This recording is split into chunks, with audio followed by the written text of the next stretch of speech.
જય દ્વારકાધીશ। વિડીયોને શેર કરી દેજો, લાઈક કરી દેજો અને આપણી ચેનલને સબસ્ક્રાઈબ કરી દેજો। આપણે આવી ગયા પક્ષી ઘરે ચણ ભરવા। જુઓ મારી પાછળ ચણ ભરાઈ ગયું છે, પણ અહીંયા જુઓ મહેમાનની ધડબડાટી ચાલુ થઈ ગઈ છે। અહીંયા ચકા આવી ગયા છે અને જુઓ અહીંયા પણ ચકા આવી ગયા છે આ કુંડીએ જમવા માટે।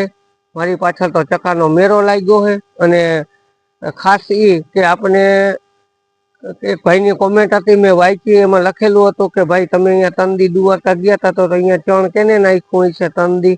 તો એ ભાઈને કહું કે જય દ્વારકાધીશ ભાઈ, અહીંયા ચણ મારા કાકાએ નાખ્યું તંદીની, અમે એને જવાબદારી હોઈપી હતી કે ભાઈ તમે તંદી ચણ ભરી દેજો। તો અહીંયા આપણે તમને અલગ અલગ જાતના પોપટ, ચકા, મોર અને વયા, બુલબુલ જેટલા જાતના ઘણી બધી જાતના અહીંયા જીવ ખાવા આવે છે। તો એને આપણે રોજ અહીંયા નાખી। વિડીયોને શેર કરજો, લાઈક કરજો અને કોઈ પણ નવા ચેનલમાં હોય તો એને સબસ્ક્રાઈબ કરજો। તો જય દ્વારકાધીશ। તમને આ સેવા ગમી હોય તો વિડીયોને શેર